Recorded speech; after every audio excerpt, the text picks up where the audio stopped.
Today, a press conference was organized on awareness of obstructive sleep apnea on occasion of World Sleep Day 2022. The press conference was organized by Dr. Rajesh Swarnakar, Founder, Director and Chief Consultant, Respiratory Critical Care and Sleep Medicine, Getwell Hospital and Research Institute, Nagpur. Dr. Rajesh Swarnakar, Chief Consultant, Pulmonologist and Founder, Director, spoke about what is sleep apnea. Dr. Shruti Udhane, Pulmonologist, did the welcome and introduction. Dr. Abhishek Paye, Pulmonologist, spoke on treatment of sleep apnea, and Dr. Shailesh Pitale, Endocrinologist, discussed on obesity, diabetes and sleep apnea. I'm a pulmonologist from Getwell Hospital and Research Institute, and on the behalf of Department of Respiratory Medicine, Getwell Hospital, I welcome you all to the press meet of and commemorate World Sleep Day, which is an annual event intended to be a celebration of sleep and a call to action on important issues related to sleep, including physical, mental and all emotional health, medicine, education, social aspects and driving. It is organized by the World Sleep Day Committee of World Sleep Society and aims to lessen the burden of the sleep problems on society through better prevention and management of sleep disorders. World Sleep Day this year was yesterday, Friday, 18 March 2022. The slogan of 2022 is Quality Sleep, Sound Mind, Happy World. Sleep. आपको सबको मालूम है कि नींद जो है वो हम लोग हमारी अगर पूरी लाइफ उदाहरण देखें तो हम लोग 1/3 of our life spend in sleep, और हम लोग इसके बारे में बहुत ज़्यादा ऐसा कुछ खास बिल्कुल बात नहीं करते, चिंता नहीं करते उसके बारे में, लेकिन but that can cause also अगर हमें ठीक से स्लीप नहीं हुई और उससे कुछ जुड़े हुए जो भी कुछ जो प्रॉब्लम्स होते हैं उस पर अगर हमने ध्यान नहीं दिया तो हमारे बहुत सारे हार्ट और डायबिटीज़ और बहुत सारी चीज़ों पे उसका इफेक्ट पड़ता है। तो फर्स्ट एरिया तो आपने भी अभी हाल ही में हम लोग ने बहुत ही जो भी कोई बड़ी हस्ती है उनको स्लीप एपनिया के कारण उनकी डेथ हुई, और तभी हमारी अवेयरनेस और काफ़ी फोन कॉल्स भी आए कि सर ये एपनिया क्या होता है। तो एपनिया ऐसा होता है कि रात में हमारी सांस अगर सांस ही रुक जाए तो उसमें कुछ क्षण नहीं बल्कि बहुत बार 30 सेकंड और 1 या 2 मिनट के लिए सांस अपने में रुक जाती है, और उससे फिर ऑक्सीजन का जो लेवल है वो बहुत ही कम हो जाता है, और चूँकि हमारे सभी ऑर्गन्स ऑक्सीजन उनके लिए बहुत ज़्यादा बिल्कुल आवश्यक होती है, और उसके अभाव में अगर सपोज आपका अगर सांस का प्रवाह है कि अगर बहुत ज़्यादा कम हो गया तो उसमें ऑक्सीजन की बहुत ज़्यादा कमी हो जाती है, और ऑक्सीजन की बिल्कुल कमी के कारण बहुत सारी चीज़ें होती हैं हमारे को शरीर में, जिसका प्रभाव कि दिन में पड़ता है।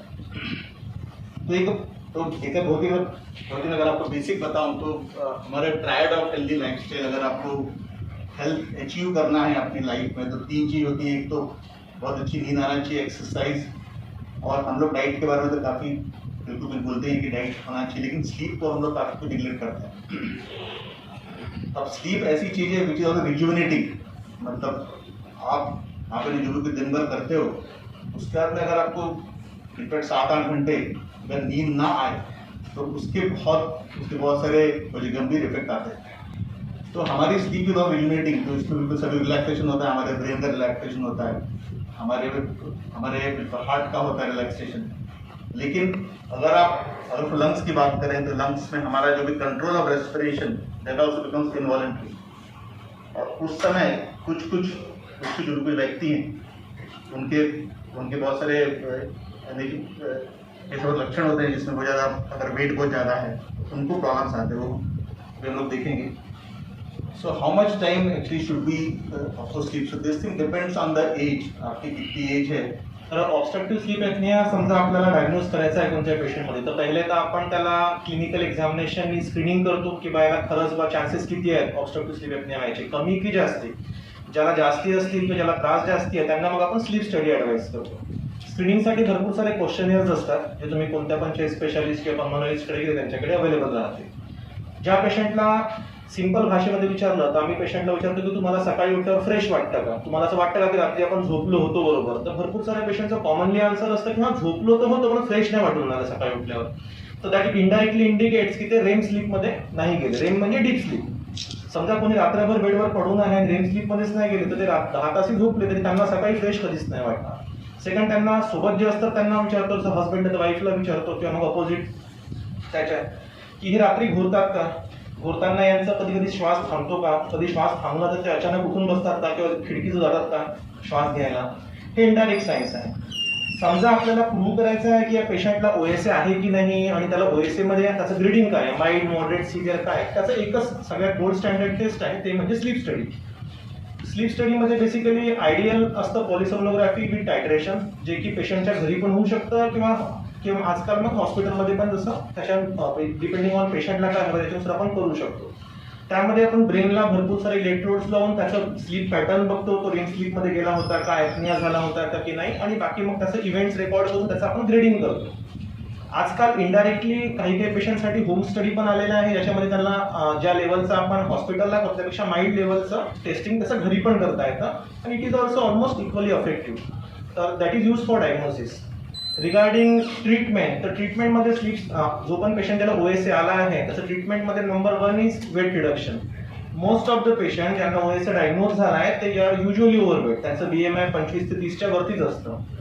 Second, gold standard treatment for OSA is the CPAP machine और BiPAP मशीन, ज्याच्यामध्ये डिपेंडिंग ऑन पेशंटचा CO2 लेवल किती आहे, त्याला कोमॉर्बिडिटीज काय आहे, याच्यानुसार डॉक्टर डिसाईड करतात त्याच्यासाठी बेस्ट मशीन कोणती राहील.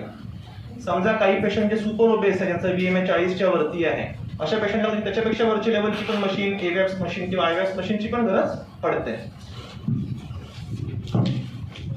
नमस्कार. तुम्ही आता त्या तिन्ही जे पल्मनरी वाले जे तज्ञ आहेत सगळ्यांकडनं स्लीप डिसऑर्डर होते, स्लीप डिसऑर्डर का होते, त्याच्यासाठी काय करायला पाहिजे हे सगळं ऐकलं. तुमची बेसिक प्रॉब्लेम और बेसिक कारण या सगळ्या गोष्टी म्हणजे लठ्ठपणा, ओबेसिटी.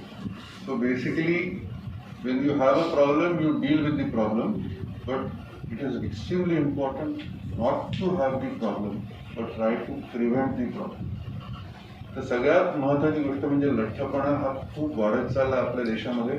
एक साधी गोष्ट मी पाहिली, मी माझा शाळेचा फोटो काढला 8वी 9वीतला जो शाळेत असतो तो, आणि माझ्या मुला मुलींचा फोटो काढला जो 8वी 9वीतला. आमच्या वर्गामध्ये 2 लठ्ठ मुलं होते आणि मुलगा आणि मुलगी यांच्या शाळेचे जे फोटो काढले त्यांच्यामध्ये कमीत कमी अर्धा क्लास किंवा ॲटलिस्ट 1/3 क्लास लठ्ठ होते. तर ओबेसिटी, लठ्ठपणा याचं प्रमाण आपल्या देशामध्ये बरंच वाढलेलं आहे. आणि लठ्ठपणा जो असतो तो बेसिकली 2 प्रकारचा असतो. One is called central obesity, if you can see there in the first picture, जो लठ्ठपणा पोटात असतो, आणि दुसरा इज पेरिफेरल ओबेसिटी, ज्याच्यामध्ये तुम्ही काही लोकांचं पोट निघतं आणि काही लोकांचं पोट जास्त निघत नाही पण कंबर जाड असते, below the waist, hip area जास्त मोठा असतो. तर जो लठ्ठपणा सेंट्रल आहे, जो लठ्ठपणा पोटात आहे, that is the one which is dangerous. आणि ज्या लोकांमध्ये सेंट्रल ओबेसिटी असेल त्यांच्यामध्ये हे प्रॉब्लेम्स होण्याचे चान्सेस जास्त असतात. दुसरी गोष्ट, स्लीप ॲपनिया जेव्हा होतो या लोकांचं बघा तुम्ही, बऱ्याचशा लोकांची नेक शॉर्ट असते, they have a short neck, they have central obesity.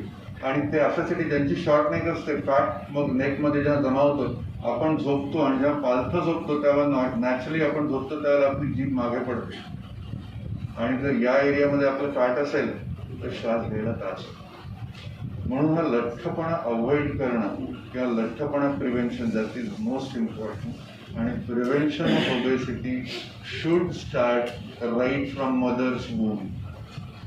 म्हणजे एका प्रेग्नंट बाईची जर ट्रीटमेंट बरोबर केली तर त्या बाळाला पुढे चालून लठ्ठपणा होण्याची रिस्क कमी करू शकता तुम्ही, जर त्या बाईला ड्युरिंग प्रेग्नन्सी ट्रीटमेंट दिली असेल.